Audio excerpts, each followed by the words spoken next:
Hello friend, self study channel में आपका स्वागत है। मैं जावेद खान। मैं आपको यूपीएसआई के लिए जो वैकेंसी आने वाली है अपकमिंग, उसी के बारे में थोड़ी सी बात कर लेते हैं। पहले यूपीएसआई में आपको पता होगा, अगर बहुत सारे बच्चों ने एग्ज़ाम दिया भी होगा तो उन्हें पता होगा कि जीएस का पोर्शन आता है उसमें 40 नंबर का, जिसमें से मैं आपको बता दूं कि 25 नंबर कॉन्स्टिट्यूशन, ये 25 नंबर दो भागों में डिवाइड होंगे। नंबर 1 संविधान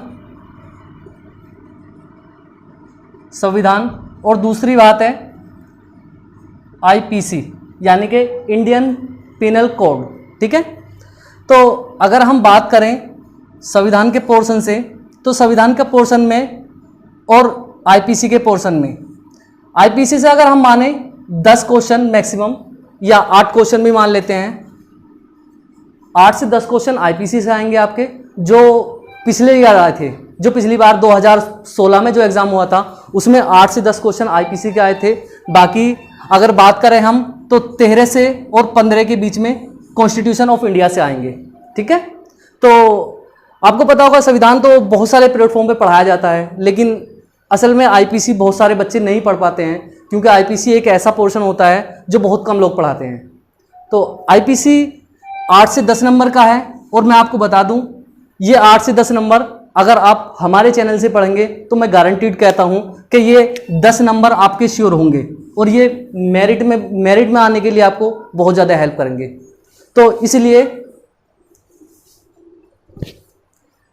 इसलिए मैं आपको इन 10 नंबर की प्रिपरेशन कराऊंगा, और इन 10 नंबर को ऐसा पढ़ना है हमें कि हमसे एक भी नंबर ना छूटे।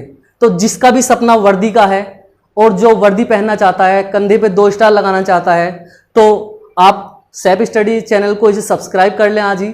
और साथ ही साथ हम आईपीसी की आपको 0 लेवल से लेके और पूरी आईपीसी और कुछ आपको जो इसमें जितने भी केस ऑफ लॉ आते हैं वो सारा कुछ हमारे द्वारा पढ़ाया जाएगा। ठीक है, तो मैं आपको थोड़ा सा इंट्रोडक्शन दे दूं आईपीसी के बारे में। आज हमारी सिर्फ इंट्रोडक्शन क्लास है। टारगेट यूपीएसआई, इसमें बात कर लेते हैं हम आईपीसी की, यानी कि इंडियन पेनल कोड।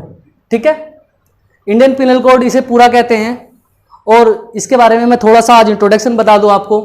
एक्चुअल में Indian penal code first law commission जब आया था वो 1834 में आया था। फर्स्ट मैं सारा कुछ लिखाऊंगा, सिर्फ आज इंट्रोडक्शन है। ठीक है, तो आप निश्चिंत रहे, कोई भी ऐसी चीज नहीं है जो मैं नोट डाउन नहीं कराऊंगा आपको, सिर्फ मैं आपको बता रहा हूं आज। ठीक है दोस्तों, तो हम बात कर रहे थे 1834 में फर्स्ट लॉ कमीशन आया, जिसके अध्यक्ष लॉर्ड मैकाले थे, और इसके 4 मेंबर और थे। मैं आपको बता दूं, JM McLeod, GW Anderson, CH Cameron और F मिलेट, 4 इसके और सदस्य थे। और ये फर्स्ट लॉ कमीशन के अकॉर्डिंग हमारी आईपीसी बनके तैयार हुई 1834 में। ठीक है, 1834 के बाद में अब बात आती है कि भारत में कब इंप्लीमेंटेशन हुआ या कब लाया गया। तो मैं आपको बता दूं 6 जून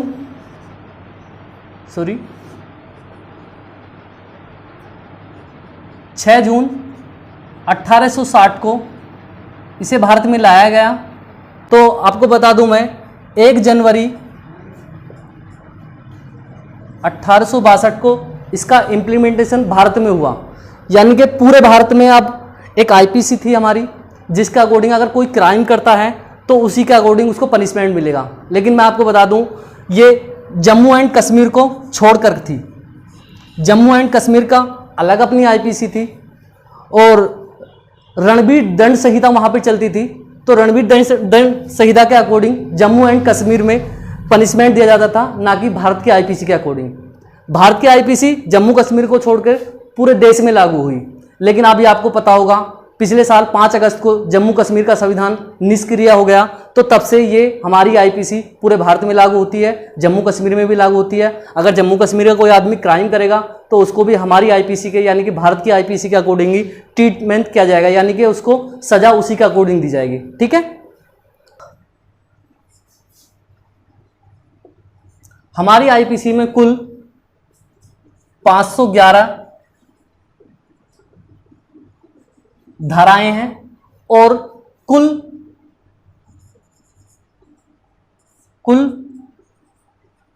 23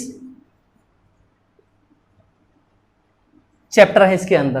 ठीक है, तो 501 से लेके 511 धाराएं सभी हम कवर कराएंगे। और कुल, क्योंकि चैप्टर में इसलिए बता रहा हूं आपको कि चैप्टर के अकॉर्डिंग भी आ जाता है कभी कभी कि इस चैप्टर में क्या दिया हुआ है, तो इस तरह से हमें 23 के 23 चैप्टर डाल के पूरा उसमें कितनी आईपीसी इंक्लूड होती हैं और उसके अंदर कौन सा टॉपिक दिया हुआ है, इस तरह से हम 23 के 23 चैप्टर कंप्लीट करेंगे इसी प्लेटफॉर्म पे और 511 धाराएं कंप्लीट करेंगे। ठीक है, तो उसी के अकॉर्डिंग मैं थोड़ी सी एक और बात बताना चाहूंगा आपको।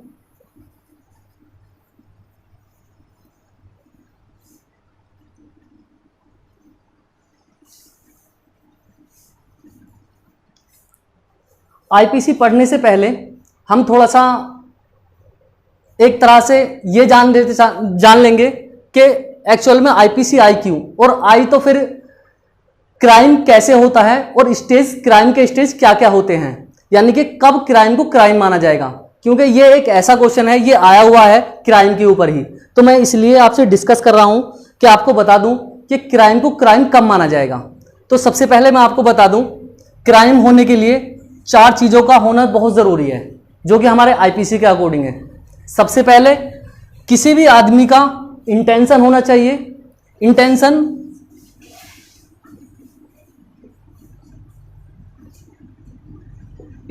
मतलब आशय होना चाहिए। सबसे पहले किसी भी क्राइम को करने के लिए किसी भी आदमी का इंटेंशन होना चाहिए, यानी कि आशय, यानी कि उसकी सोच होनी चाहिए उस क्राइम को करने के लिए। दूसरी अगर मैं बात करूं आपसे, दूसरी बात करूं तो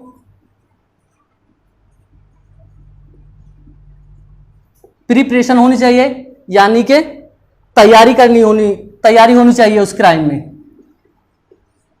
तैयारी होनी चाहिए, यानी कि प्रिपरेशन होनी चाहिए।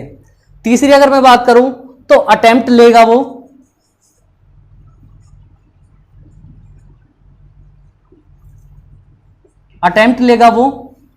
यानी कि उस क्राइम को करने की कोशिश करेगा। ठीक है, अटेम्प्ट 2 हो सकते हैं, फर्स्ट में कर सकता है, 1 हो सकता है, कितना भी अटेम्प्ट ले सकता है वो। और देन चौथा नंबर एक्ट होना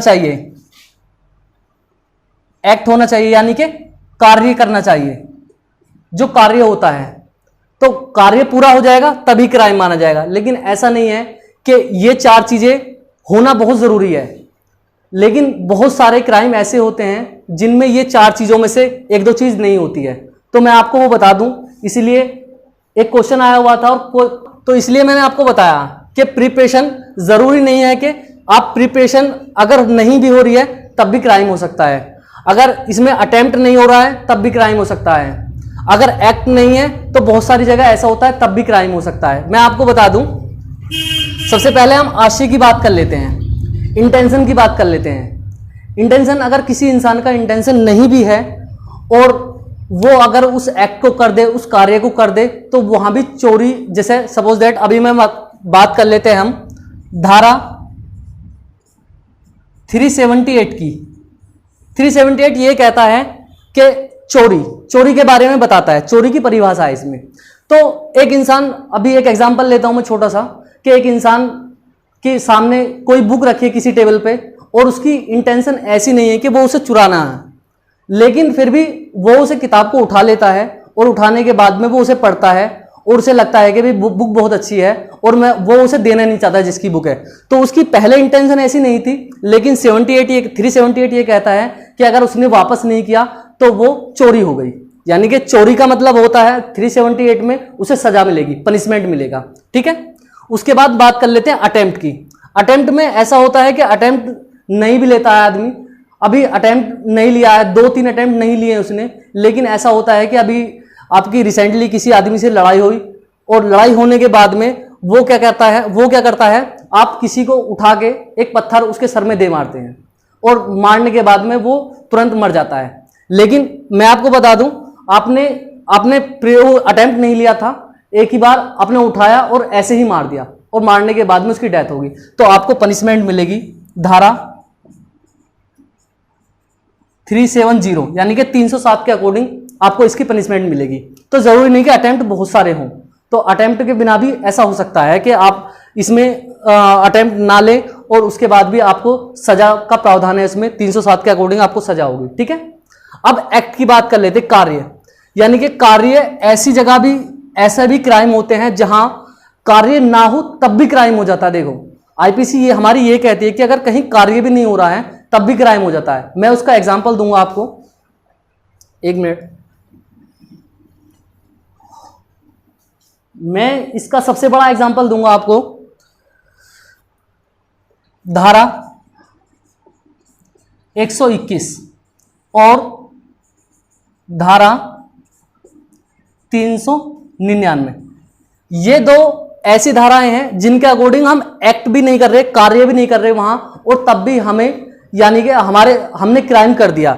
यानी कि धारा 121 जो कहती है वो कहती है कि भारत सरकार के खिलाफ कोई षड्यंत्र रचने की तैयारी करना, यानी कि षड्यंत्र करने की तैयारी करना या उसके विरुद्ध हमला या आर्मी के खिलाफ हमला करने की तैयारी करना। हम तैयारी कर रहे हैं अभी 121 के अकॉर्डिंग, लेकिन एक्ट तो हमने नहीं किया, कार्य तो नहीं किया, हमला तो नहीं किया आर्मी पे, लेकिन इसके अकॉर्डिंग अगर हम भारत की आर्मी के खिलाफ हमला या भारत सरकार के खिलाफ हमला करने की सोच रहे हैं तो ये धारा 121 में आपके खिलाफ मुकदमा दायर किया जा सकता है। सेम 399 की बात है, यह है डकैती की तैयारी करना, प्रिपरेशन ऑफ डकैती। डकैती एक ऐसी चीज होती है कि उसमें डकैती की अगर परिभाषा की बात करूं मैं तो उसमें 5 आदमी या उससे अधिक होने चाहिए, या उससे अधिक होने चाहिए, उससे अधिक होने चाहिए। अगर 5 आदमी या उससे अधिक डकैती की प्रिपरेशन कर रहे हैं तो ये भी, और डकैती की अभी प्रिपरेशन कर रहे हैं, वो उन्होंने डकैती की नहीं है लेकिन डकैती की प्रिपरेशन वो कर रहे हैं, और अगर पुलिस को इन्फॉर्मर कोई बता देता है कि ये डकैती की तैयारी कर रहे हैं, उसमें पता कैसे चलेगा? जैसे उनके पास कोई असला, बारूद है, बम है, या AK-47 जैसी कोई राइफल रख रखी है उन्होंने, या बहुत ज़्यादा मात्रा में उनके पास हथियार हैं, तो वो अगर डकैती की तैयारी करते हैं तो हमारी धारा 399 कहती है कि आप उसके खिलाफ मुकदमा दायर कर सकते हैं। तो ज़रूरी नहीं है कि जो क्राइम होता है, क्राइम में एक्ट भी होना ज़रूरी है, तो बिना एक्ट के भी हम क्राइम में इन्वॉल्व हो सकते हैं। तो ये सबसे पहली बड़ी बात थी, आपको मैंने बताया। तो अभी क्वेश्चन इसमें आया हुआ था कि ऐसे ही क्वेश्चन पूछ लिया 2018 में, एक APO के एग्जाम में आया था कि एक्ट के बिना भी क्या क्राइम हो सकता है, या तीन लाइनें दे दिए कि इंटेंशन, प्रिपरेशन, अटेम्प्ट, और पूछ लिया कि ऐसा कौन सा काम है जिसके बिना भी, और एक्ट भी दे दिया, और एक्ट को फिर A और B के हिसाब से डाल दिया उन्होंने, और कह दिया कि इसके अकॉर्डिंग कौन सा क्राइम है, मतलब क्राइम हो गया जो काम नहीं हुआ है। तो इस तरह से एक क्वेश्चन था, तो मैंने इसलिए आपको बताया है पूरा। ठीक है,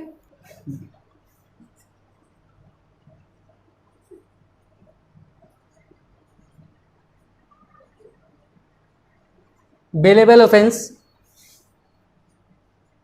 नॉन बेलेबल ऑफेंस।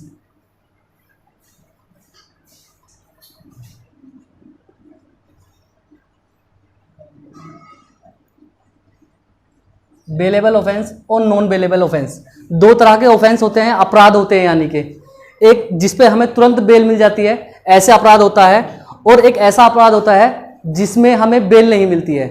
तो अगर मैं बात करूं इसमें, तो एक क्वेश्चन पूछ लिया गया था इसमें कि जो बेलेबल ऑफेंस है वो क्या होता है, यानी कि उसमें कितनी सजा का प्रावधान होता है। इस तरह से पूछ लिया था कि बेलेबल ऑफेंस में कितनी सजा का प्रावधान होता है। तो मैं आपको बता दूं, अगर बेलेबल ऑफेंस कोई आदमी करता है, तो अगर बेलेबल ऑफेंस में उसको रखा जाता है तो वो एक ऐसा अपराध होगा जिसमें कम से कम 3 साल की सजा हो। अगर इसमें 3 साल की सजा है, 3 साल की सजा का प्रावधान है,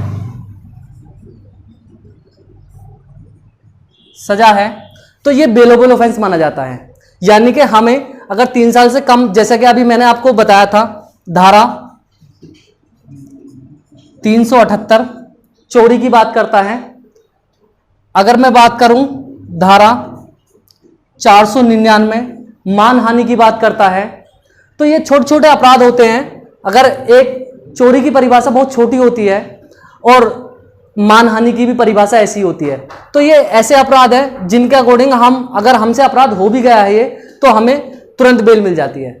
और अगर नॉन बेलेबल ऑफेंस की बात करें हम, तो नॉन बेलेबल ऑफेंस ऐसे होते हैं जिनमें 3 साल से ज्यादा सजा का प्रावधान है। अगर 3 साल से ज्यादा का सजा है,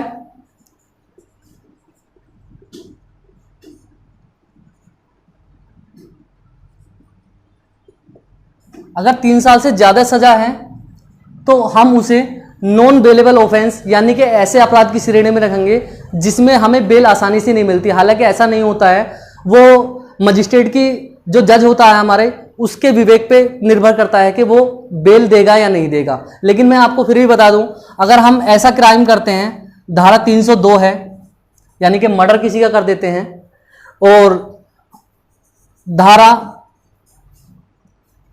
307 है यानी कि हम ना चाहते हुए भी किसी का मर्डर हो जाता है हमें, जिसमें 10 साल से कम 10 साल की सजा है, ज्यादा से ज्यादा आजीवन कारावास हो सकता है, तो ये भी एक ऐसा अपराध है।